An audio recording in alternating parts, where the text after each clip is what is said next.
Power, live from Washington, D.C.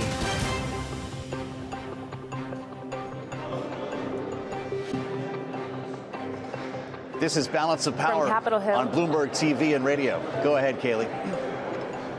Joe Matthew live on Capitol Hill. I'm Kaylee Lines in Washington on this State of the Union address night. Of course, we have a lot to talk about. At least that's what the president says, previewing a long State of the Union address. The speech beginning tonight at 9 p.m. Eastern, with several key themes already taking shape here in Washington. First up, affordability. The president is expected to make his economic pitch and reportedly outline an unconventional idea for tax cuts he could implement without Congress, as affordability concerns linger ahead of a key midterm season. And DHS funding fight, immigration policy, and a partial government shutdown remain major points of contention in Congress, with lawmakers at an impasse over funding negotiations. We'll speak with representatives from both sides of the aisle about that funding fight. And finally, military buildup. The possibility of an attack on Iran looms large. Secretary of State Marco Rubio meeting with the Gang of Eight today as the U.S. amasses forces in the Middle East. We'll discuss the risks and diplomatic path forward with Senator Pete Ricketts of the Senate Foreign Relations Committee. But we'll begin tonight with a preview of tonight's State of the Union address after getting reports that the president intends to call for both personal and corporate tax cuts in his speech tonight. The president, of course, set to enter the House chamber as his approval ratings hit historic lows, with the midterm election now just a little more than 8 months away. Bloomberg's Tyler Kendall is joining us now with more from the White House North Lawn. Tyler?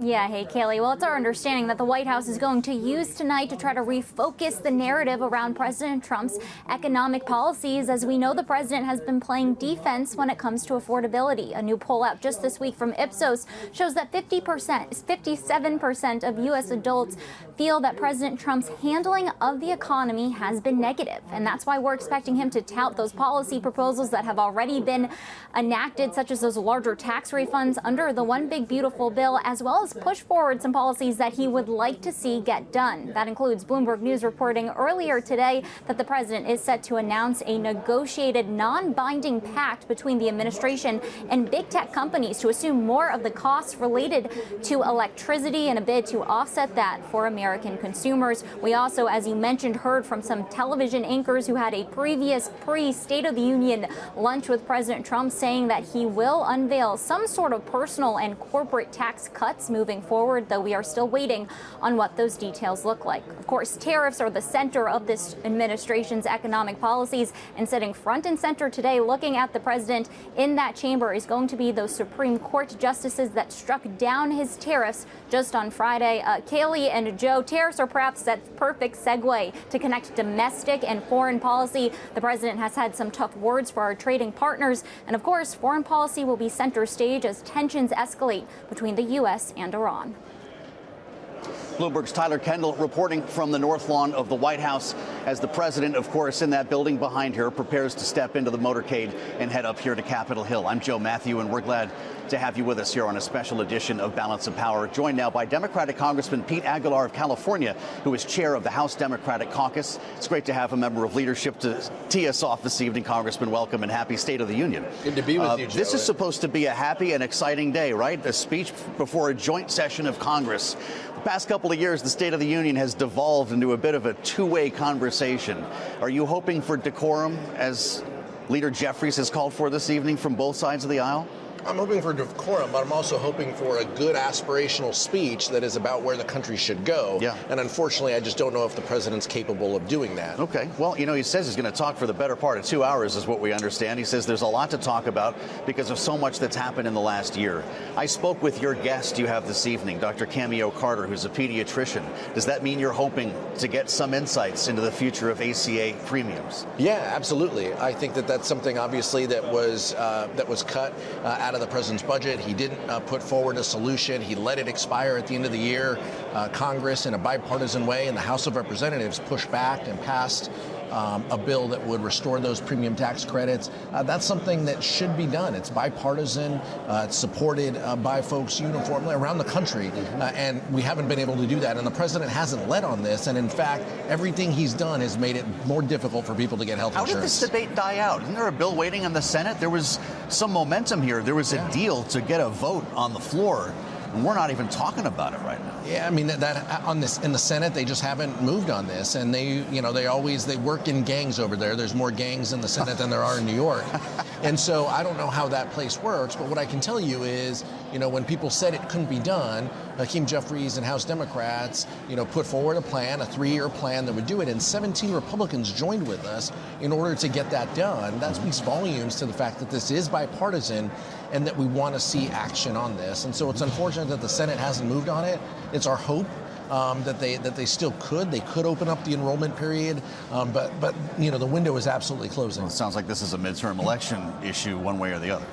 Well, I think many of these issues are going to be midterm election issues, and the public is going to have an opportunity to make that decision. Do they feel that the president has made their life more difficult or better? And we think with the $1,700 that people are paying more out of their pocket because of the president's tariffs, this is gas, groceries, this is everyday goods. When they went to buy their kids' school expenses, when they went to buy their kids' gifts for the holidays, they had to pay more. People are feeling that pinch, and the president hasn't offered any solution that would make life It's interesting, and I want to get into DHS funding and some of the other stuff here, but the president said just in the last 48 hours that not only has affordability been a Democrat issue, he said there's a reason why we haven't heard about it in the last 2 weeks, because he solved it. He said he won affordability. Is that what he's going to tell the room tonight? I mean, he's going to get laughed out of the room if he says that. But look, he could say that. Democrats have been sounding this alarm for the entire year of the Trump presidency that we've had. In fact, we won the governor's mansions in Virginia and New Jersey. Thank you, Mikey Sherrill and Abigail Spanberger, as well as special elections across the country talking about affordability. This is the president who said affordability is a hoax. So now he's saying it's a real thing. And this is just a continued pattern where the president will say one thing in one room and then say another. The American people don't know what to believe, and that's an unfortunate place of our politics. You mentioned today. Governor Spanberger will be delivering the official Democratic response, and I know there are many congressmen. We can't do a State of the Union without about a half dozen responses. Will she carry the mantle on affordability, or do you want to hear from her as well on foreign policy as a former CIA officer? Look, I think Abigail Spanberger can run the gamut and speak to all of these issues, but she's going to talk about how life is more difficult in Virginia under the Trump administration and what she plans to do and what other Democratic executives plan to do to make life better for their constituents and to rein in costs that people face. They have real strategies and real plans. She's led on that. Day one, she put out executive orders that will help make people's lives better.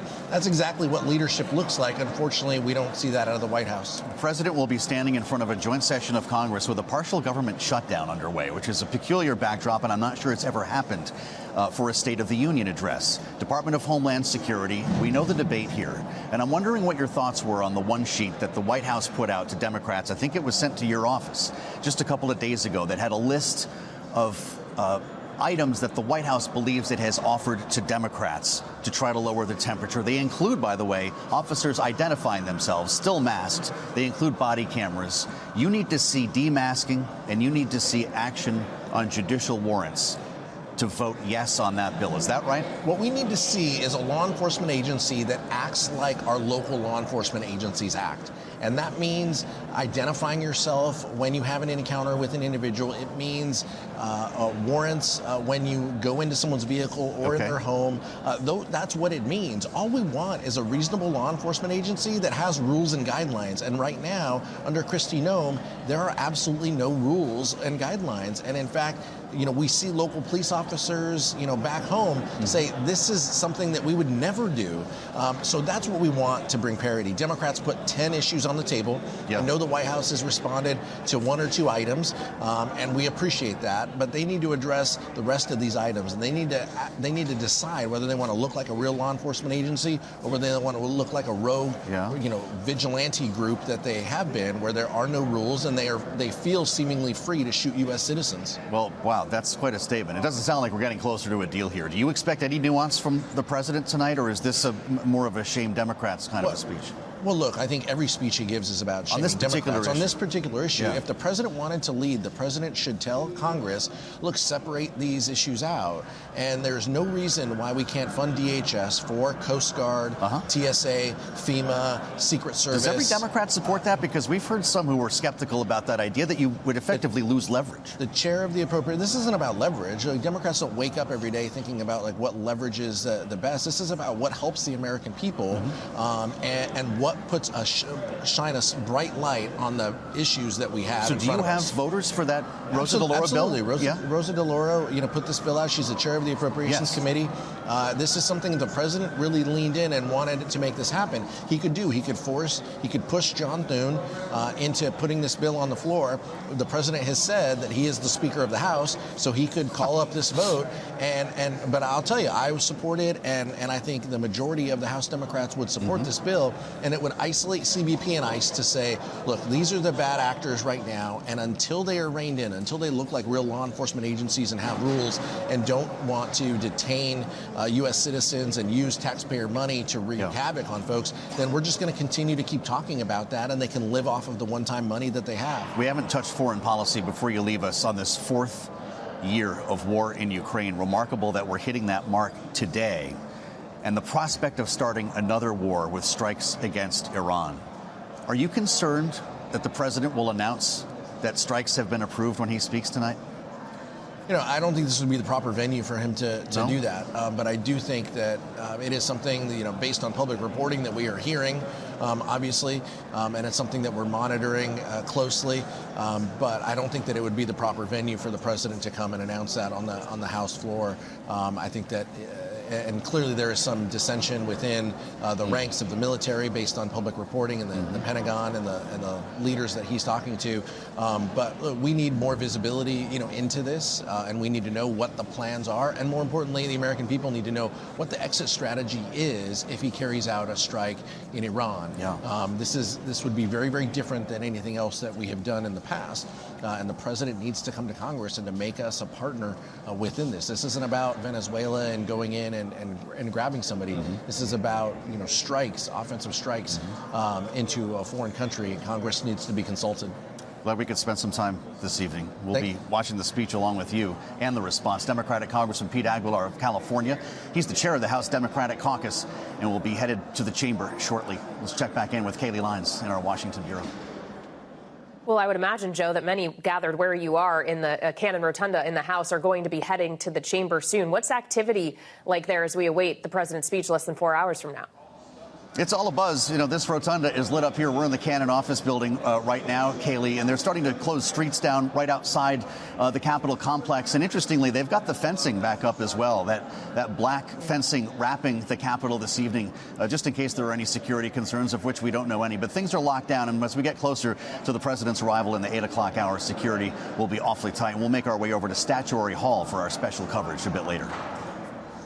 Yep, Joe Matthew camped out on Capitol Hill until potentially the wee hours if the reports around the length of the president's speech are to be believed. And as we wait for that speech, we also want to stay on top of some other news that broke after the closing bell today. Warner Brothers saying a new $31 per share offer from Paramount is expected to lead to a better deal than its existing agreement with Netflix. For all the details, we turn now to Power Moves with Bloomberg's Romaine Bostick, who joins us live from World Headquarters in New York. And Romaine, another day, another development. Yeah, although I'll correct you on that. They didn't say it will. They said could, Kaylee, in quotation marks there. And that seems to be the bugaboo here. Basically, a $31 a share offer is on the table. Netflix's deal is about $27.75. We should point out they're not necessarily apples to apples because there are some differences here in exactly what exactly is being offered and what exactly would be bought. But at the end of the day, Warner Brothers basically saying that, look, we're taking notice of this increased bid by Paramount from $30 to $31 a share. It could be superior, but for right now, they are standing by the Netflix deal. And of course, what everyone really wants to know right now is just how much further the board is going to parse the Paramount Skydance deal and whether Netflix will potentially take the bait and try to raise their offer to maybe potentially match it. This is a never-ending saga, and I caught up with Chris Palmieri, who helped to break this story a little bit earlier, Kaylee, and he said, really, don't expect this to end anytime soon. The clock is ticking right now for Netflix to do something, say something, but remember, we're still going to probably have to wait at least until March before we get a little bit more clarity clarity onto whether Warner Brothers shareholders are willing to accept either deal that's on the table. All right, words are important. Could is the operative one here. Bloomberg's Romaine Bostick, thank you so much. We've got just hours to go until the president's State of the Union address. And coming up next, we'll speak with the chair of the House Republican Conference. Congresswoman Lisa McClain, the Republican from Michigan, will join us live from Capitol Hill on Balance of Power on Bloomberg TV and radio.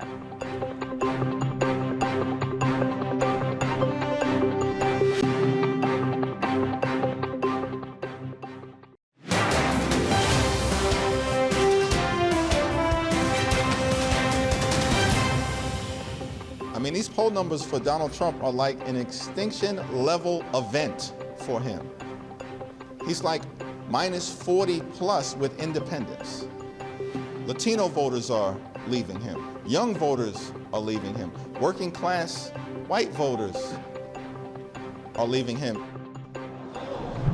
This is Balance of Power on Bloomberg TV and radio alongside Kaylee Lyons in our Washington bureau. I'm Joe Matthew on Capitol Hill. That was, of course, the House Minority Leader Hakeem Jeffries speaking a bit earlier today and setting the scene for Democrats, at least, as the President of the United States is now just a couple hours away from delivering his State of the Union address. And joining us now live here on Capitol Hill as we anticipate that speech, Republican Congresswoman Lisa McClain of Michigan, who is chair of the House Republican Conference.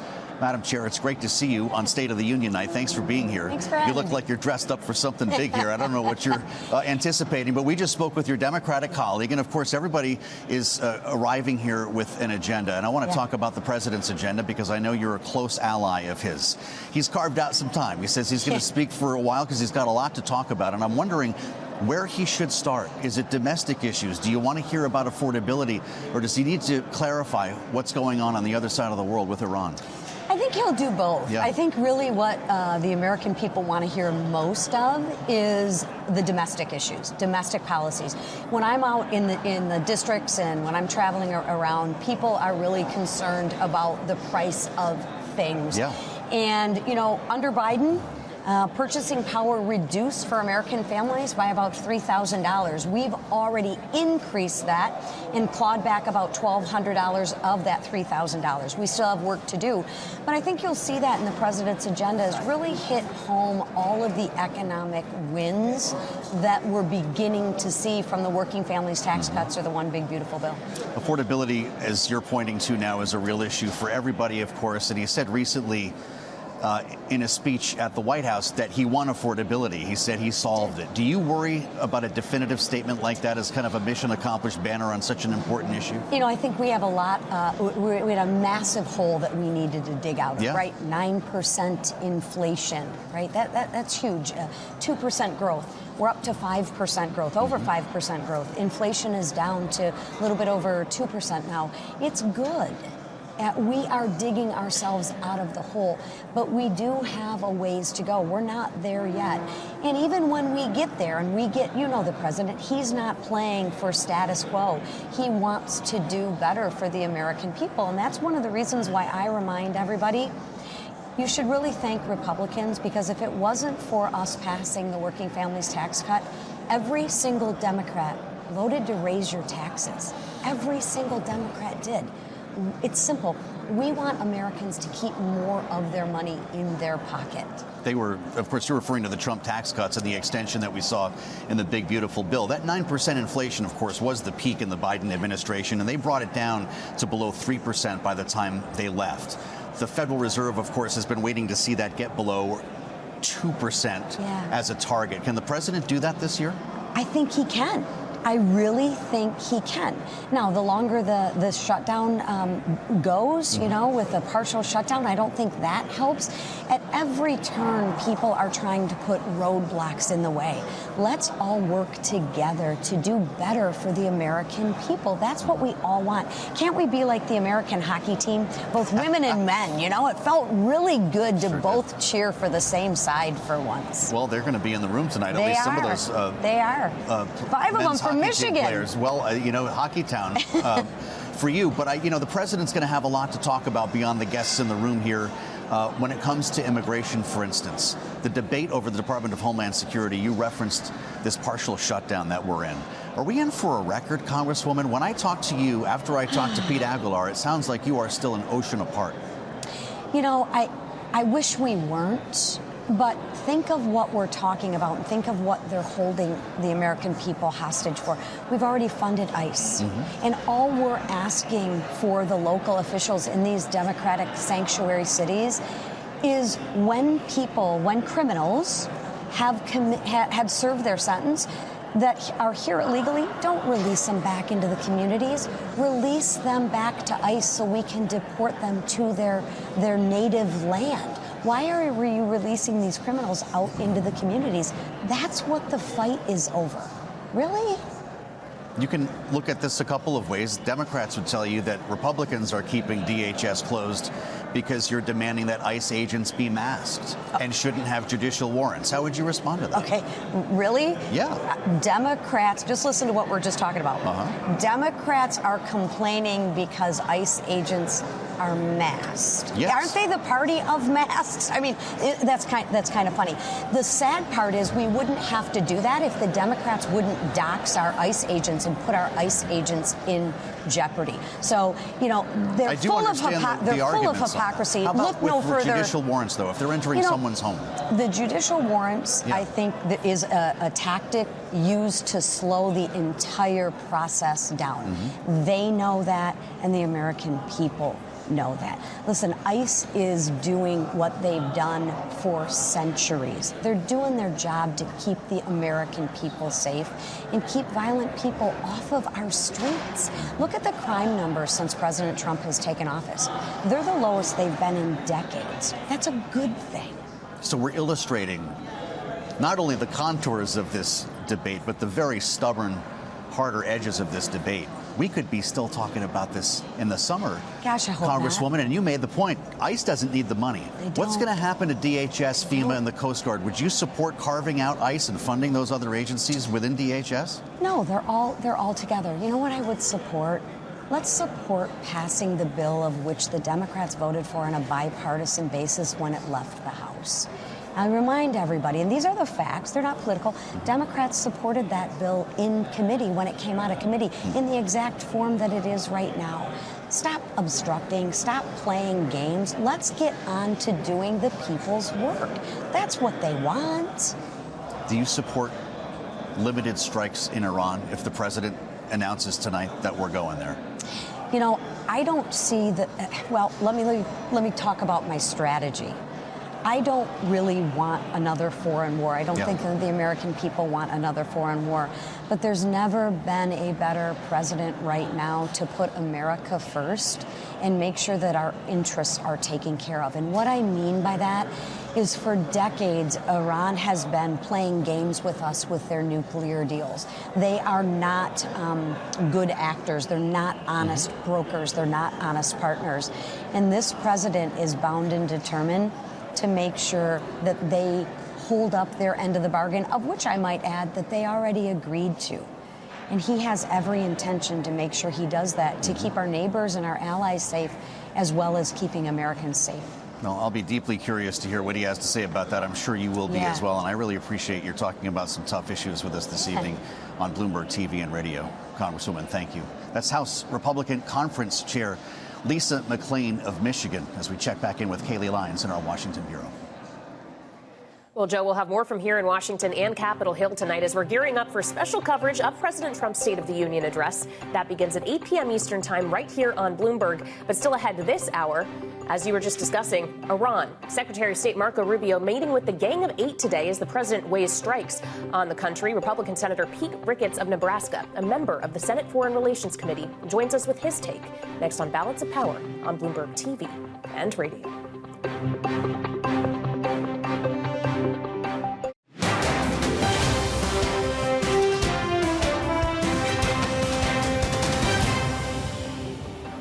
This is Balance of Power on Bloomberg TV and radio. Alongside Kaylee Lyons in our Washington bureau, I'm Joe Matthew on Capitol Hill, where we're just hours away from President Trump's State of the Union address.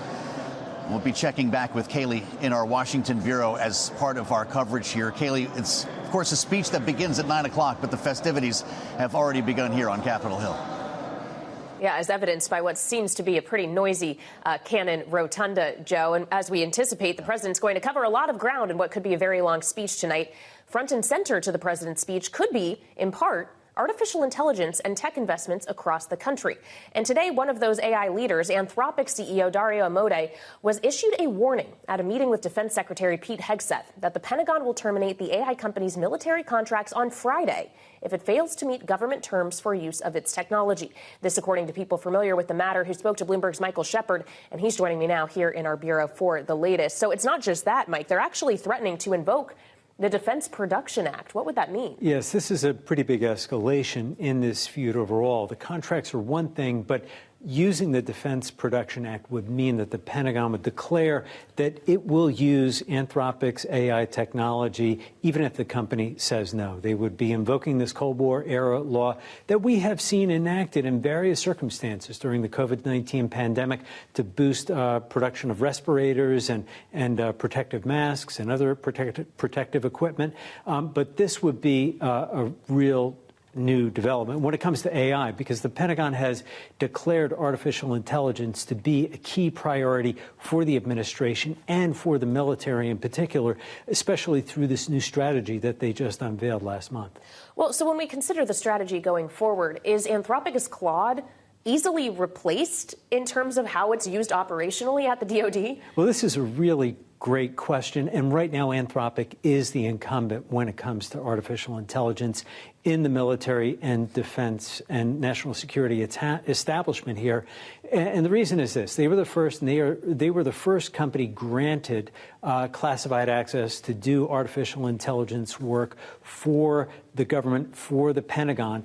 And they have been able to use this and deploy Claude in a way that has been really welcomed by Pentagon officials and by the military more broadly. It is easily adapted. And just like in the private sector, where we see those Claude AI tools being welcomed and embraced in industries across financial services and insurance and healthcare, all those little widgets that we have seen shake up Wall Street and rattle investors, we're seeing some of that same enthusiasm for the capabilities inside the Pentagon. All right, Bloomberg's Michael Shepard, great stuff and an important story. Thank you so much. And now we'll turn it back to Joe, live on Capitol Hill. All right, Kaylee, thank you so much. As we wait for lawmakers to start entering the House chamber from both sides of the aisle, are preparing for the president's State of the Union address this evening, of course, and how it might shape policy moving into the midterm election cycle. We spoke earlier with Democratic Senator Chris Coons of Delaware about what he expects for this speech. I'll predict for you what President Trump is not going to say. He's not going to say, I imposed a tax on all Americans that raised your cost of living. He's not going to say, I have a clear plan for what we're going to do in the Middle East in order to get Iran to stop its nuclear program. He's not going to say, I think Russia is the aggressor in Ukraine. He's not going to say, I'm taking responsibility for appearing in the Epstein files more than 30,000 times and finally coming clean about his relationship with Epstein and his role in dragging out the release of these files. There's a lot there. And joining us now with his reaction from across the aisle is Republican Senator Pete Ricketts of Nebraska, who serves on the Senate Foreign Relations Committee as well as the Senate Banking Committee. You're on the Budget Committee as well, I believe. So we're going to cover a lot of ground here, Senator. It's good to see you, and happy State of the Union Day here in Washington. You hear the mood that Democrats have, I guess, walking into the room here as Chris Coons framed this. How does President Trump speak to all Americans here, and not just your side of the aisle tonight? Well, I think what the president's going to talk about is the great success we've had since President Trump has been elected for been in office just a little bit over a year now. And so he's going to talk about safer streets, specifically about how he secured the border. Illegal crossings are down 95%. And since last 9 months or so, CBP has not released any illegal immigrants into this country at the border. So that's historic. He's going to talk about how we're putting more money back in Americans' pockets. For example, CBS News reports that refunds this year are going to be $1,000 higher. We got no tax on tips, no tax on overtime. 88% of seniors aren't going to be paying taxes on Social Security, kind of the way it was designed, when it was first, the Social Security was first implemented.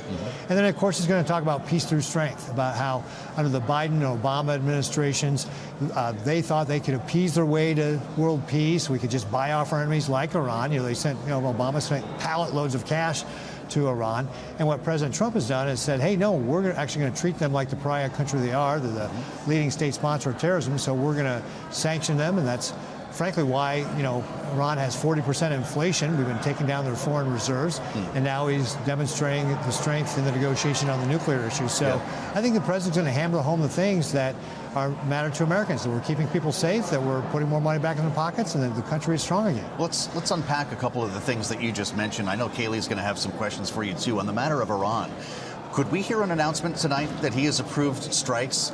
And if that's not the case, is that something that you support imminently, this reporting that a bloody-nose strike might actually add to U.S. leverage at the table? Or are you worried that this could lead to a forever war in the Middle East? Well, Iran has always tried to play for time and draw out these negotiations. The president, quite rightly, has given them a deadline.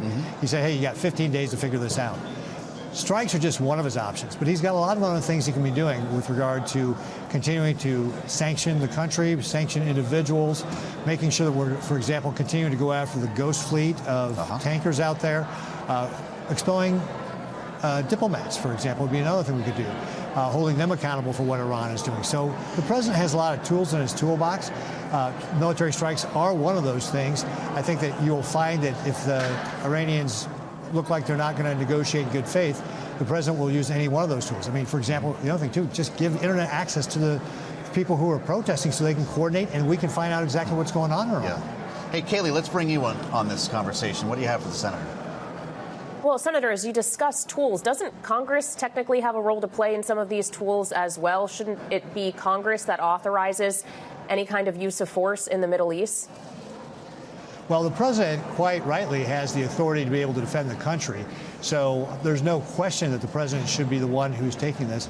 As you may have noticed, Congress sometimes takes a long time to act on things, and that's why we need the executive branch to take those steps to keep us safe. I think where Congress does have a role to play here is being able to continue to highlight the bad action of what's going on in Iran, look for additional sanctions we can place, look for things we can do to be able to help support these policies.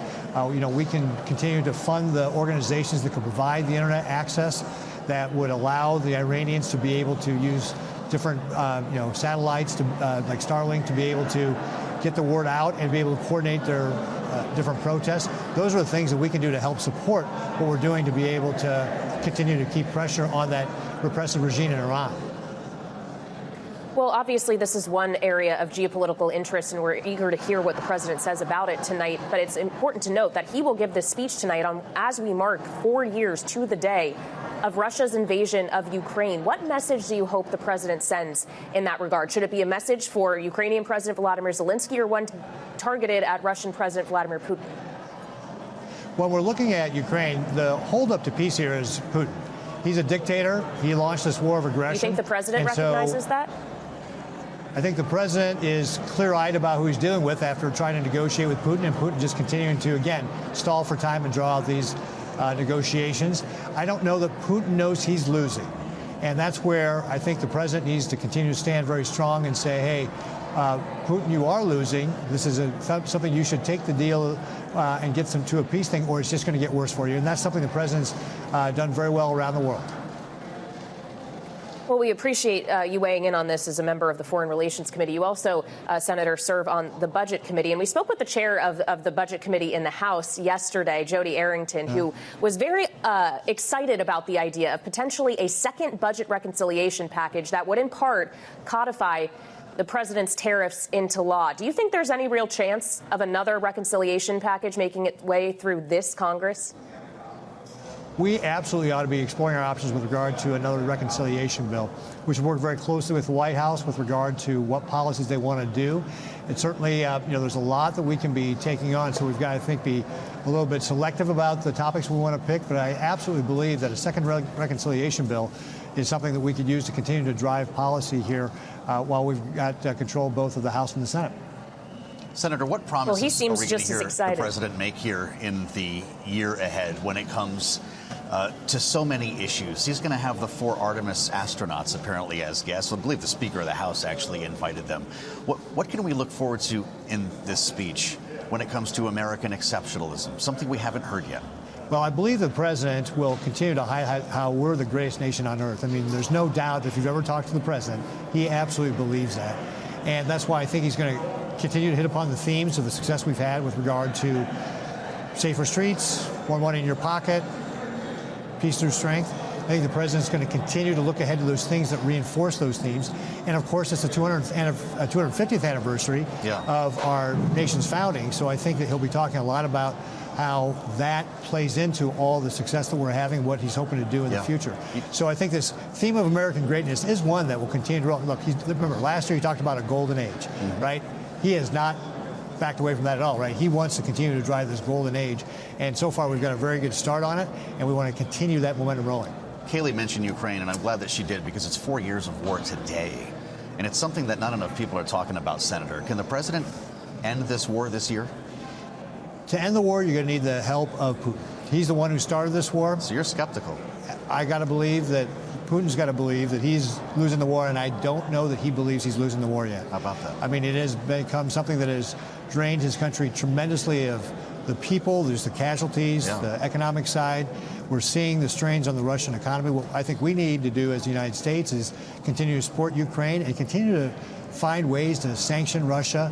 The president has put pressure on oil prices, driving those down, which has actually hurt the Russian economy. What we've done in Venezuela, what we're doing in Iran, this all goes at making sure that Putin knows that he's got a weakening base, his oil, and that's where I think is a really big key to getting Putin to realize, long run, this is a bad thing for him. Senator, thank you. We'll let you make your way over for the speech, and we appreciate your time this evening. Republican Senator Pete Ricketts of Nebraska with us live on Bloomberg TV and radio. Coming up on Balance of Power, we're counting down here just a few hours away from President Trump's State of the Union address that you will see and hear live on Bloomberg. We'll discuss what we can expect with our political panel next on Balance of Power on Bloomberg TV and radio.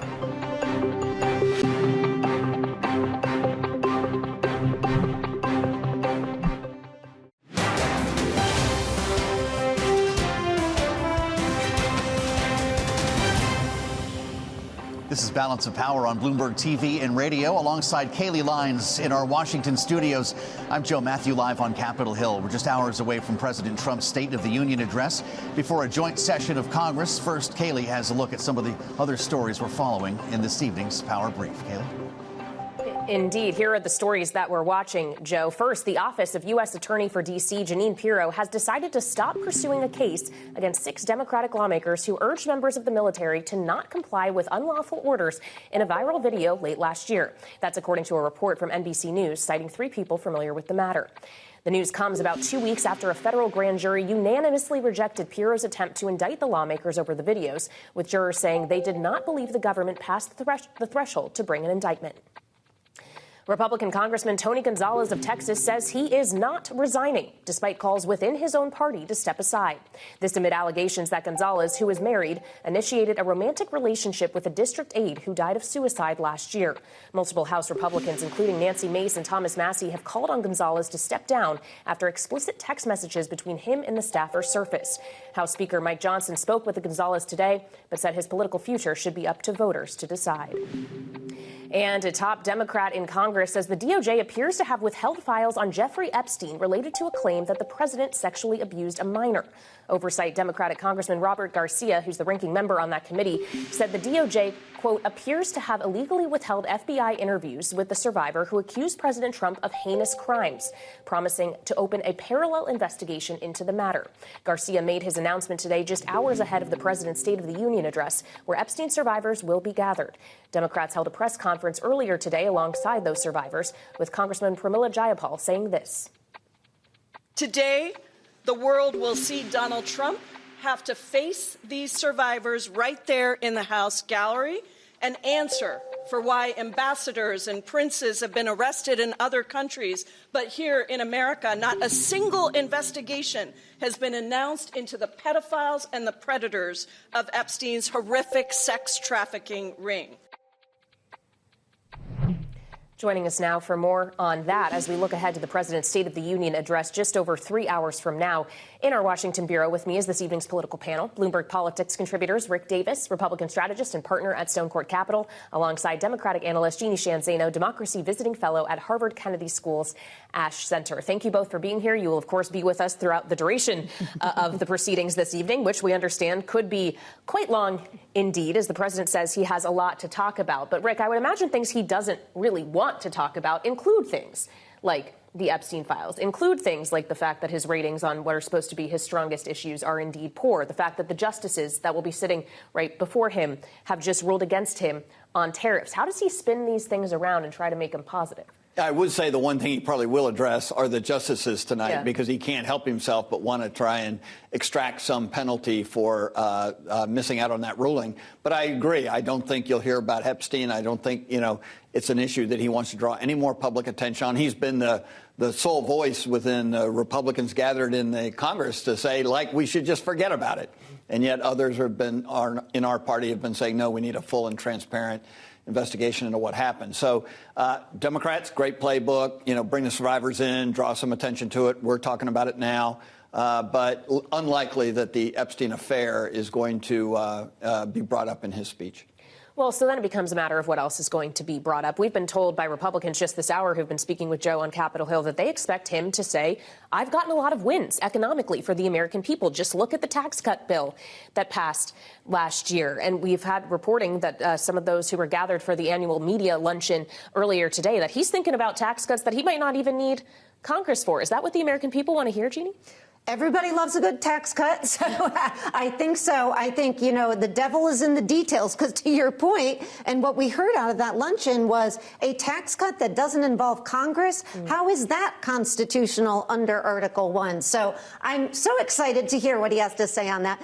But I think what we're going to hear from the president, to your point, is a focus on what he has done. He is going to defend his record. I think nobody is as good as defending his record than Donald Trump. He will do that. But I think it's going to be a lot for the fact checkers at Bloomberg to go through, because as we know, he is a person who likes to go into hyperbole, overstate his accomplishments. I was thinking that last year when we were sitting here, he was 6 weeks in for his State of the State, and he said he had done more than any president, and probably he had done better than even George Washington. So that's the kind of speech we're in for. He'll defend himself, and I think he would love to tell the American public, I've got a lot more to offer you, including tax cuts. I think the question is, how do you do that constitutionally and with a deficit this large? Well, so how much do you think it will be an outlining of future potential policy, Rick, versus talking about taking a victory lap on policy that's already been enacted? For our audience that's watching us, yes, we like our facts here at Bloomberg, but we also like our financial markets. Do you expect that there actually could be market-moving elements to this? I don't know about market-moving elements, but the reality is he has to lay out a vision as to why the public needs to reelect his Republican Congress, right? And so it is a little bit odd that he would say, I'm going to do tax cuts without them, because what he really needs to say is, I'm only able to give you a tax cut with them. He's got to create some nexus to have a better turnout in the midterms than what's currently baked in the polling. Well, so when we consider that, knowing that there are going to be assumably the entire Republican conference in both the House and Senate will be there, not necessarily true for Democrats who are in some instances counter-programming it with other rallies. For the Democrats who are there, does it also potentially create an opportunity to not do yourself a favor depending on your performance in the chamber tonight? It absolutely does. I was just writing a piece where I was saying, follow Napoleon. When your opponent is going down, don't step in. Do no harm. I mean, that is the mantra over and over again you're hearing from Democratic leadership, and rightly so. Donald Trump, the GOP, is suffering as we look at the midterms 9 months from now. The last thing Democrats want to do is make this about themselves, because the reality is they're suffering not because of anything Democrats have done, but because of what Donald Trump has done to himself, and they can't get in the way of that. And so that's what we keep hearing over and over. And then Abigail Spanberger and these responses, they've got to focus on cost, corruption, and chaos. That is the 3C story of Donald Trump that they need to remind the American people. This is why you need Democrats to rule the House next year, and Hakeem Jeffries sitting up there, behind Donald Trump next year, because of the chaos, the costs, and the corruption that this administration and party has brought to Washington. Well, so if it really is mostly about electoral politics, Rick, in the midterms that are looming, how much time should the president be dedicating to geopolitical affairs, if at all? Look, I mean, voters like their presidents to be in charge of the world, right? They want a masculine commander-in-chief. And he has a story to tell there. He set out to try and make peaceful arrangements between warring organizations, warring countries. And he's got a story to tell. I have no doubt that we will hear a precursor to why I want the Nobel Prize tonight, but also to push back on our enemies. And whether it's, Iran today or the moves he's made to try and put China in a different location geopolitically, and he'll claim that he's putting a lot of pressure on Vladimir Putin to, get a deal in Ukraine. I think that is okay. It's not likely to change votes. His biggest impediment to Republicans winning in re-elections is going to be independent voters, and that is not an area where they're going to spend a lot of time worrying about it. Well, so when we consider the independent voters specifically and the message that is resonating, I know how much you look at polling, Jeannie. We know on the economy he's underwater. Also on the issue of immigration, knowing that he will be giving this speech with the Department of Homeland Security still shut down over ICE funding. How do you expect him to message around that? I think he's going to talk about his wins, which are enormous on the border. I mean, you can't overstate, rather, how much good he has done on the border, shutting that down. But it is the overreach of executive authority in ICE in Minneapolis and elsewhere that he's going to have to contend with. And I think we're going to see Democrats there with people who have been victimized, they say, by ICE. And so he's going to be facing those people. And I think he's going to talk about, and again, I think hyperbole, we're getting rid of criminals, blah, blah, blah. But the reality is that's not what the numbers show. And so the facts are not going to be what we hear from Donald Trump, hence the Bloomberg fact checkers again. All right, we'll be working hard on that all night, as will Rick Davis and Jeannie Shanzano. They'll be with us again throughout tonight's special coverage, as will Joe, who is going to be spending hours upon hours on Capitol Hill this evening. We understand, Joe, that this speech could be potentially, 2 to 3 hours long? We're going to talk about everything we just talked about with Rick and Jeannie and perhaps more. Kitchen sink. Look, we're here for the long haul one way or the other. But yeah, when we talk to lawmakers off the air, people are hoping this might be a sub 2 hour experience. Kaylee, we all remember the president's speech at the Republican National Convention. But when we come back with our special coverage in the 8 o'clock hour, we hope that we'll have some excerpts from what the president is going to be telling us. And we hope as well, Kaylee, to know who the designated survivor will be with so many dignitaries on their way to the Capitol tonight. Yeah, we're looking for answers to those questions. And, of course, we'll be combing through the excerpts of the speech and the speech itself to see how the president talks specifically about the issue of affordability. Remembering it was just last week, Joe, that the president suggested he has won that issue. Does he say the same tonight? That's right. He said he solved it, although I suspect we are going to hear quite a bit about that. It'll be interesting, Kaylee, to see how much he stays on the script and how much weaving he does this evening. As we've had a bit of a call and response here at the State of the Union for the last couple of experiences. Just ask Joe Biden. We'll be watching and listening closely, and you'll hear that full speech right here on Bloomberg. Indeed, you will. Thanks for joining us on Balance of Power. I'm Kaylee Lines alongside Joe Matthew.